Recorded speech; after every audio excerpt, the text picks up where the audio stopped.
"Oh, for God's sake, you clumsy fool, this is precisely why your kind doesn't belong here." The voice, sharp and aggressive, belonged to a proud, middle-aged woman, her words slicing through the refined atmosphere of the gala. They were aimed at Simone Richardson, a black woman of quiet elegance, now the unwilling center of attention. The words hung in the air like a toxin, and the room, moments before filled with polite chatter, erupted into cruel, echoing laughter. Wealthy guests in designer gowns and $1,000 suits pivoted, their phones held high to capture the unfolding drama. It was, to them, the night's unexpected entertainment. The woman with the perfectly coiffed silver hair shrieked again, her voice dripping with a disgust that seemed to stain the very marble of the foyer. "You are nothing, do you hear me? Nothing. You don't deserve to breathe the same air as the decent people in this room. Security, get this disaster out of here before she breaks something valuable. People like her are always trouble." Before anyone could react, a forceful shove sent Simone to the floor. Red wine, a violent splash of crimson, soaked the front of her dress. But as she slowly began to rise, the atmosphere in the grand room shifted. Wine dripped from the ruined fabric onto the polished floor, each drop landing with an unnerving echo in the now ominous silence. Her phone was clutched tightly in her hand, and something had ignited in her eyes, a cold, hard determination that should have terrified every person in that room. The silver-haired woman wasn't finished. She leaned in, her voice dropping to a conspiratorial whisper that still carried across the quieting space. "You're wretched, you're worthless, and you will never be anything more than what you are right now, a stain on my floor." Simone was on her feet now. She straightened her stained dress with a dignity that seemed impossible under the weight of such public humiliation. Her gaze swept across the room, taking in the sea of faces staring back at her, some sneering, some recording, all of them convinced they were witnessing the takedown of someone who didn't matter. They had no idea who she was. They were about to find out. This was Simone Richardson's breaking point. But to understand the true devastation of her response, one must first understand the woman they had just so carelessly tried to break. The Whitmore family was about to receive the most expensive education of their lives. Simone Richardson wasn't just any woman who had wandered into their party. At 45, she was one of the most powerful CEOs in America, with a personal net worth exceeding $57 billion. Her journey, however, had been anything but easy. Over 2 decades, she had single-handedly built Richardson Global Industries from a small startup into a sprawling empire with interests in real estate, technology, and manufacturing. She owned landmark buildings in every major city, held partnerships with Fortune 500 companies across the globe, and employed over 100,000 people. Yet she had never forgotten the grit of her beginnings, or the grandmother who had sacrificed everything to give her a chance, and the family who had just humiliated her, the Whitmores. On the surface, they were the embodiment of old money America. Beneath that polished veneer, however, they were drowning. Charles Whitmore, the 62-year-old patriarch, had inherited his father's real estate empire and spent decades haunted by the need to prove himself worthy of the family name. But a string of poor decisions, failed investments, and a market that had left him behind had slowly eroded the foundation his ancestors had built. What no one knew, not his wife, not his children, not even his closest advisors, was that Whitmore Industries was secretly bankrupt. The company that had once owned half of Manhattan was now leveraged to the breaking point. Charles had been desperately juggling funds, taking out secret loans, and searching for a miracle to save not just his business, but his family's entire legacy. His wife, Margaret, age 58, inhabited a bubble of social superiority, which she defended with ferocious zeal. Her identity was built on the fragile notion of being better than everyone else, of presiding over Manhattan's elite social circle. The thought of losing her status, her ability to look down on others, terrified her more than financial ruin. She organized charity events not from compassion, but for the power they gave her to control who was in and who was out. Social exclusion was her weapon of choice, and she wielded it with pleasure. Their son, Brandon, 28, was a walking catastrophe wrapped in expensive suits. He had never worked a real day in his life, had driven every business venture his father funded into the ground, and spent his nights partying with a cohort of equally useless heirs. He lived off the family name while contributing nothing but a cruel streak he used to feel important. Their daughter, Sophia, at 26, was perhaps the most dangerous of them all. Beautiful, charming, and utterly ruthless, she had learned from her mother that cruelty could be an art form. Sophia took a chilling pleasure in humiliating others, especially those she deemed beneath her. Spoiled beyond measure, she had never once faced a consequence for her actions. What none of them knew, as they stood in their penthouse laughing at the woman on the floor, was that Simone Richardson held their entire future in her hands. The charity gala wasn't just a party. It was meant to be the celebration of the biggest deal in Whitmore history, a $1.2 billion merger with Richardson Global Industries. This deal was Charles's miracle. It would not only save his company but would elevate the Whitmore family to a new stratosphere of wealth. He had been negotiating for months, and the final announcement was scheduled for that very evening. The influx of cash would pay off all the hidden debts, fund new projects for a decade, and secure the family legacy for generations. But the woman they had just called worthless, wretched, and nothing was Simone Richardson. The CEO and founder of Richardson Global Industries, the very woman whose signature was set to save their empire, was now standing before them, covered in wine, having been racially humiliated by the family whose fate depended entirely on her. The most damning irony? Charles had no idea what Simone looked like. All their negotiations had been conducted through layers of lawyers and intermediaries. He had never seen a photo, never had a video call. In his mind, he was waiting to shake hands with some old, white businessman. The Whitmores had just made the most expensive mistake in corporate history. But for Simone, the nightmare hadn't begun on the marble floor. It had started hours earlier, the moment she stepped out of her car and approached the entrance of the very building she, in fact, owned. It was 6 o'clock on a crisp Manhattan evening. Simone had arrived at the Fifth Avenue penthouse looking breathtaking. Her evening gown, an elegant and understated custom piece, had cost more than most cars. Her jewelry was subtle but priceless, and she moved with the quiet confidence of a woman who belonged in any room she chose to enter. This was supposed to be her night, a celebration of a historic partnership.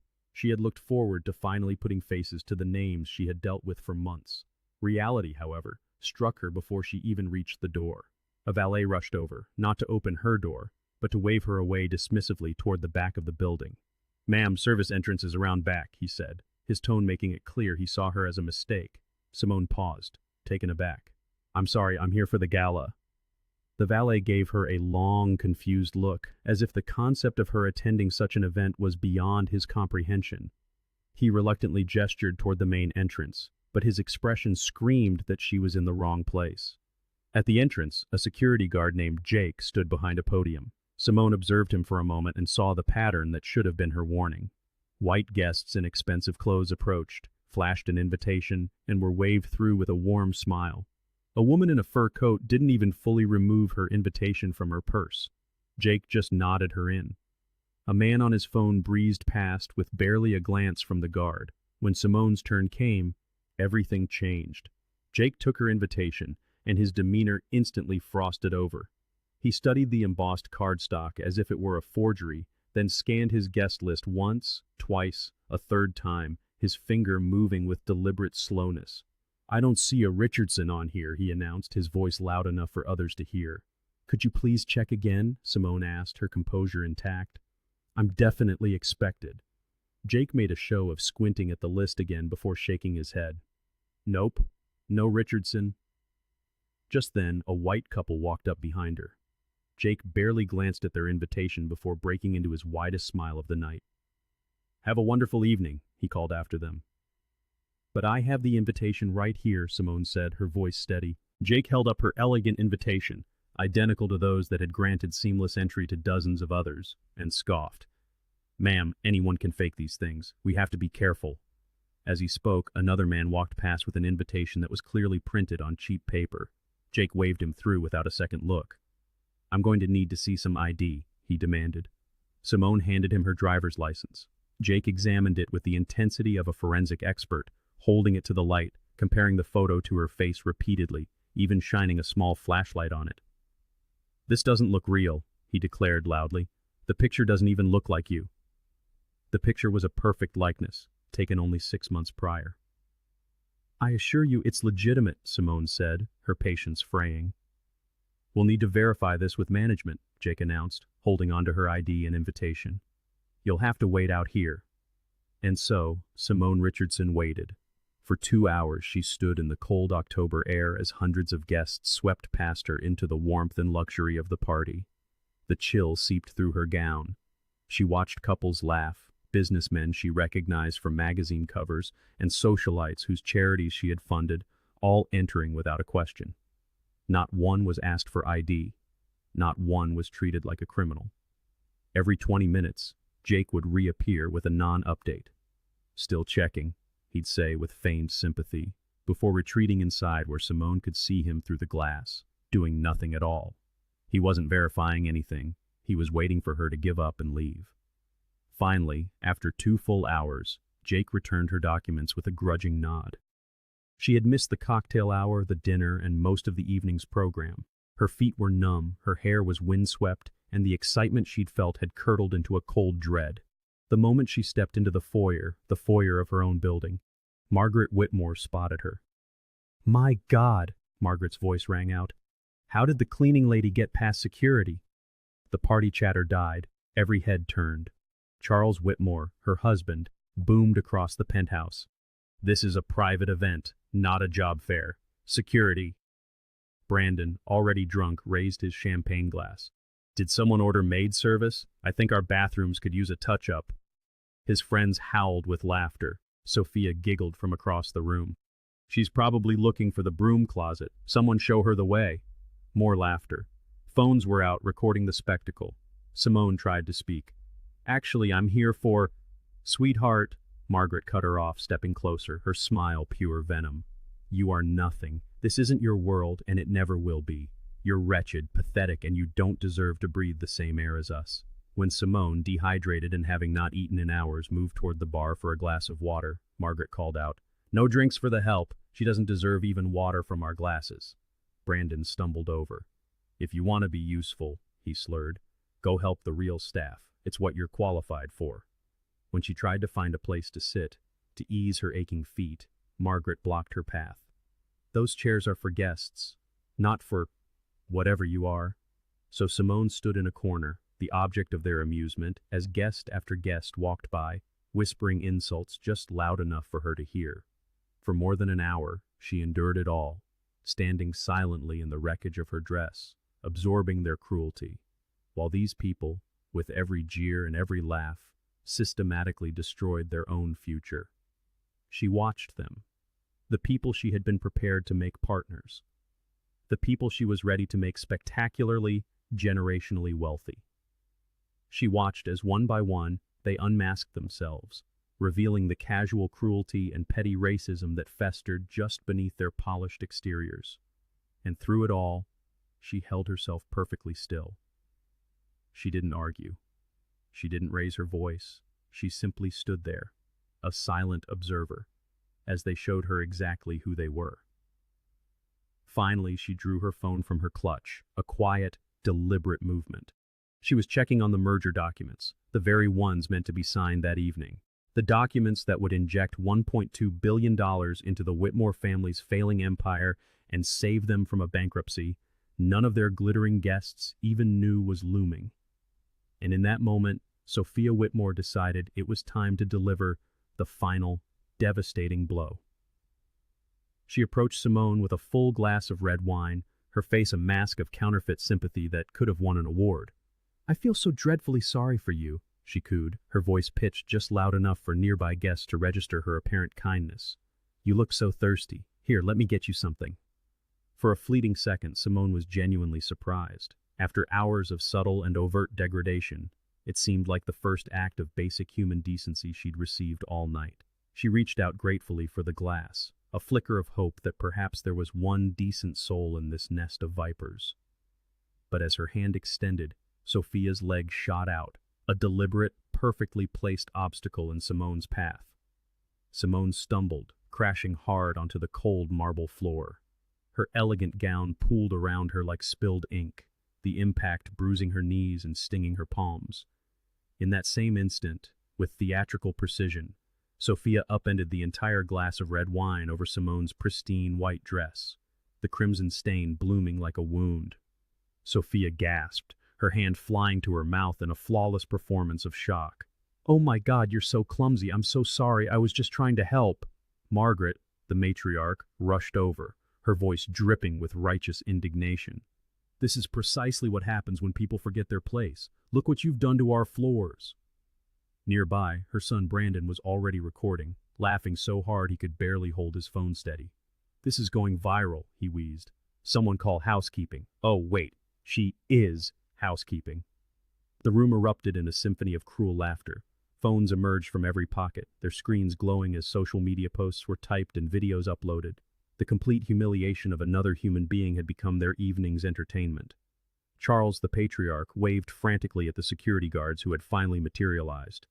Get this walking disaster out of here before she breaks something valuable.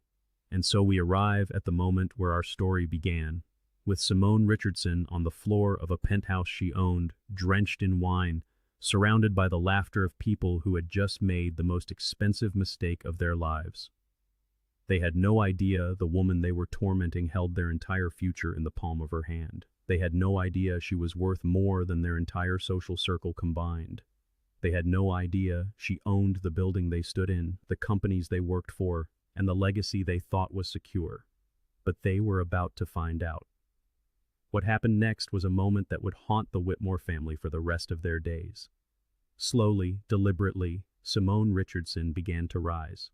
She moved like a queen, reclaiming her throne, red wine dripping from her gown onto the marble, each drop a silent, echoing warning.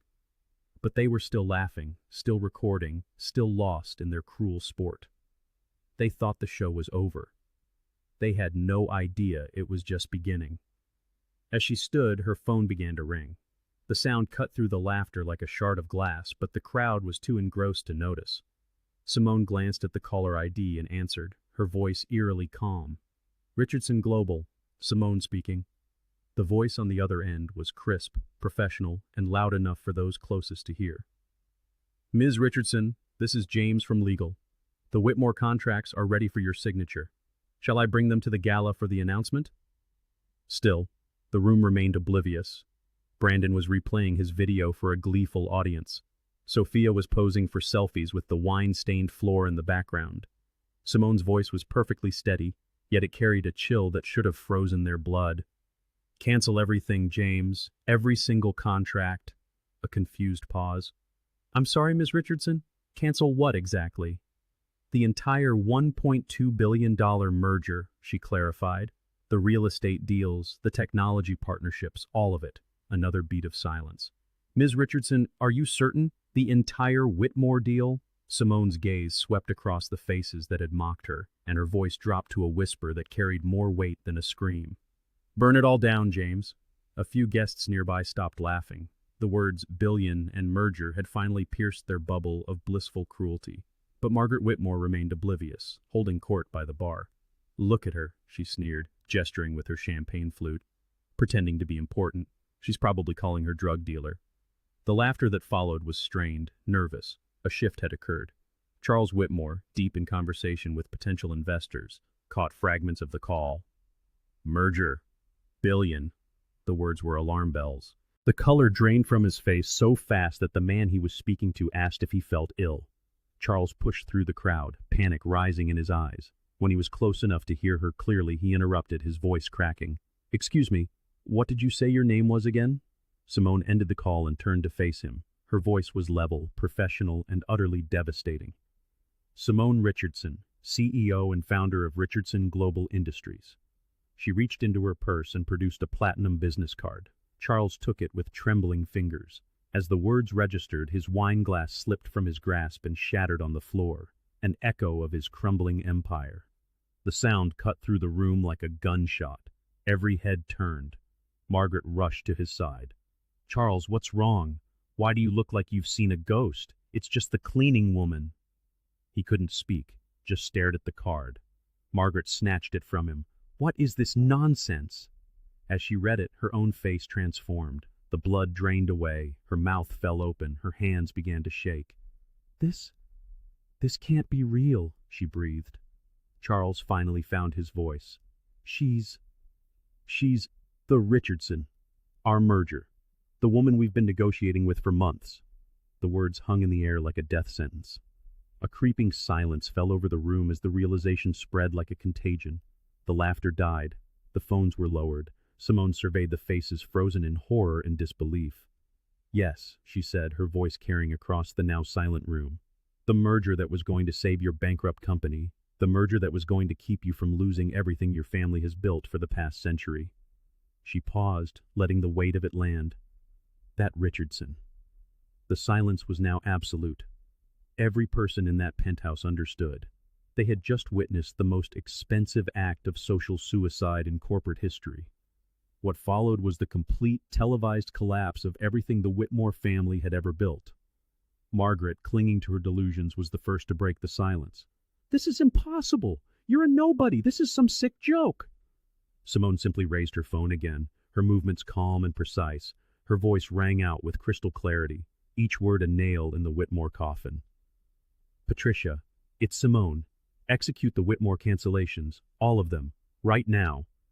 The voice on the other end was ruthlessly efficient. "Understood, Ms. Richardson. Real estate leases, technology partnerships, and charity sponsorships as well?" "Everything," Simone replied, her eyes locked on the Whitmores. "Sever every tie. I want nothing left connecting Richardson Global to the Whitmore name." She ended the call and addressed the stunned room.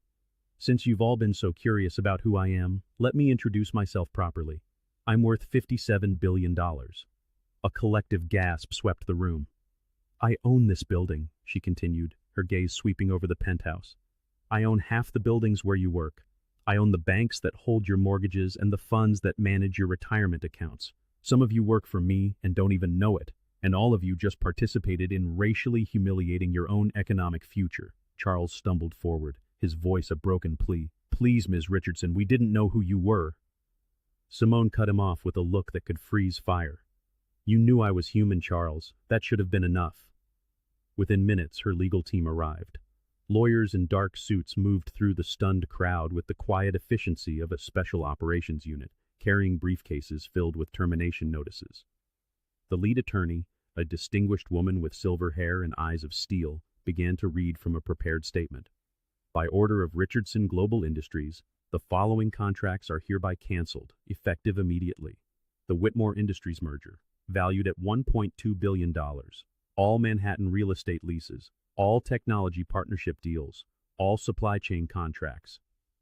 With each pronouncement, Charles Whitmore shrank, his breathing shallow, his hands shaking uncontrollably.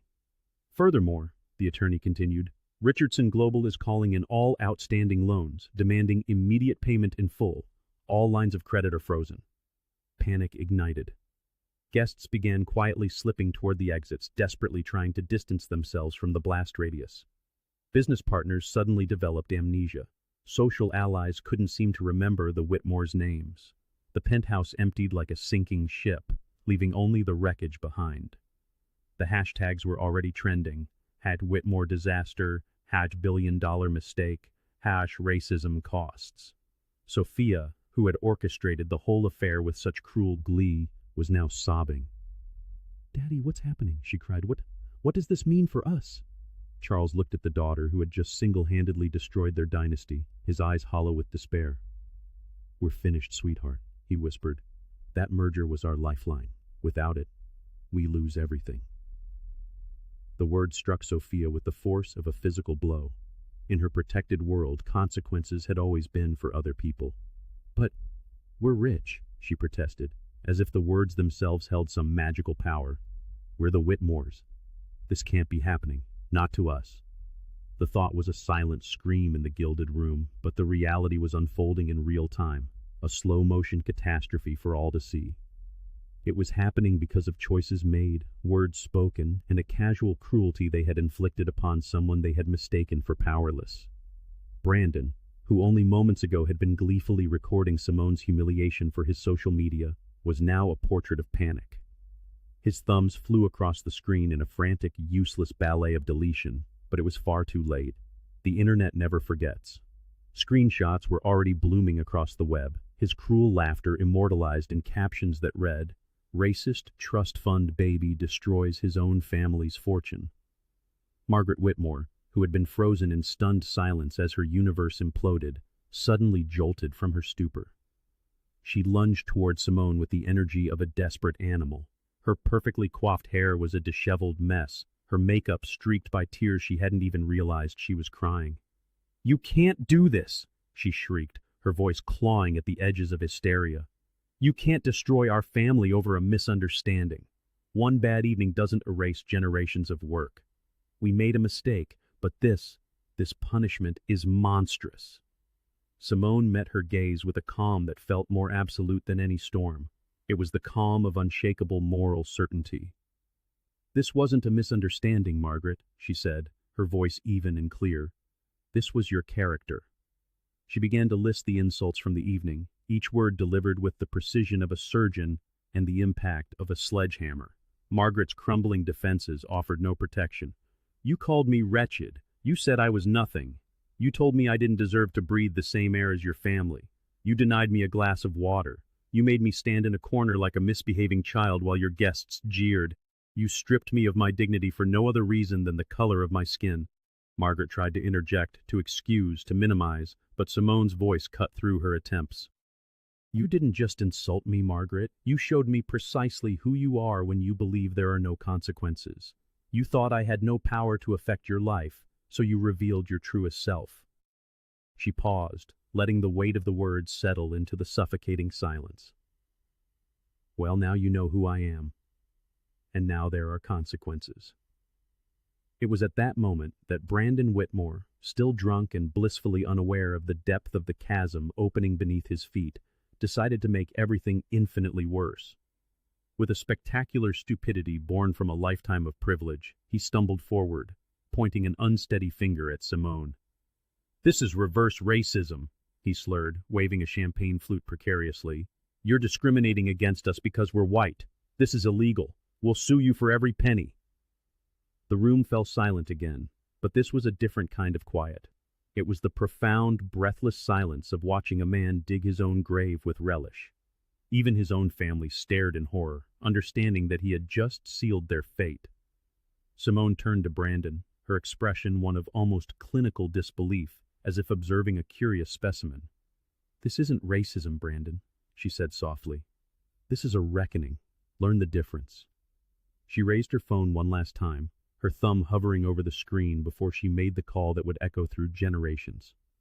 "James," she said, her voice as cool and clear as steel, "I want the entire $1.2 billion redirected.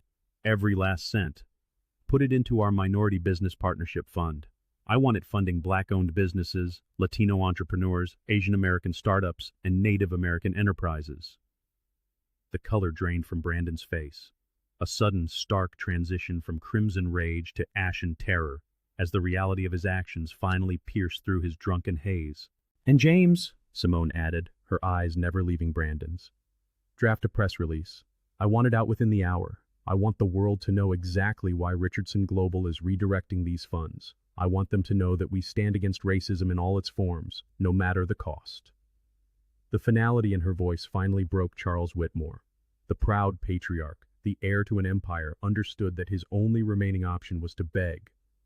He fell to his knees on the cold marble floor, his entire world collapsing into that single humiliating gesture. "Please, Ms. Richardson," he pleaded, his voice cracking. "My children, my wife, they'll have nothing. Everything we've worked for, everything my family built for 5 generations. Gone." They didn't understand what they were doing. Simone looked down at the broken man who had called her a disaster, who had ordered her removed like trash, and felt not a flicker of pity. Oh, they understood perfectly, Charles. They understood they were superior. They understood they could humiliate a woman and face no reprisal. They understood that my dignity was worthless to them. Her voice turned to ice. And now they will have exactly what they offered me tonight. Nothing. Margaret collapsed into a nearby chair, the fight draining out of her as the full, devastating scope of their ruin washed over her. "We're destroyed," she whispered to no one. "Completely destroyed." The remaining guests were no longer hiding their phones. They were openly recording the final spectacular implosion of a once great family. The Whitmore name was already becoming a hashtag, a meme, a cautionary tale. Simone gathered her wine-stained dress and her purse. She prepared to leave the magnificent penthouse she now owned, but paused to deliver her final judgment. "No, Margaret," she said, her voice carrying across the silent room. "You're not destroyed. You're just no longer standing on my back to get ahead." She walked toward the door with the same unwavering dignity she had possessed all evening. At the threshold, she turned back one last time. "Some people price themselves out of prosperity," she said. "Consider this your receipt." The silence that followed her departure was absolute. No one moved. No one spoke. They simply stared at the empty doorway, watching as Simone Richardson walked out of their lives, taking their fortune and their future with her. The fallout was swift and merciless. Within 24 hours, the story was a global firestorm. The videos the guests had posted to mock Simone became the prosecution's evidence in the court of public opinion. The hashtag #Whitmore racism trended for weeks. Business schools began writing the case study. 1 year later, the world looked very different. The Whitmore estate auction was an international event, the world watching as their legacy was dismantled, piece by priceless piece. The Fifth Avenue penthouse, the scene of the crime, was sold to a consortium of minority-owned real estate firms. The art collection was scattered. Margaret's jewelry, once worn as armor of her status, was auctioned to fund a scholarship for underprivileged students. Charles Whitmore, at 63, declared personal bankruptcy and took a job as a mid-level manager in Queens, commuting by subway for the first time in his life.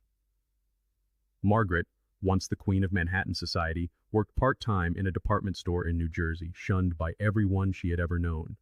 Sophia, at 27, learned what it was to earn a paycheck as a receptionist. Brandon faced the harshest reality. The video of his reverse racism rant made him unemployable. At 29, he worked in a fast food restaurant, his trust fund gone, his friends having vanished with his money. The family that once owned a slice of Manhattan was now scattered, broken, and powerless. They had traded an empire for a few fleeting moments of hollow superiority. They learned, in the starkest way imaginable, that cruelty is the most expensive luxury in the world. The woman they had called nothing had shown them what nothing truly was. The Whitmore name, once a symbol of power, was now a global cautionary tale, a reminder that character is more valuable than capital, and humanity is always worth more than hate. Some lessons are expensive. This one cost a family everything, but it taught the world something priceless. Respect is not a privilege, it is a prerequisite, and those who fail to understand that do so at their own peril.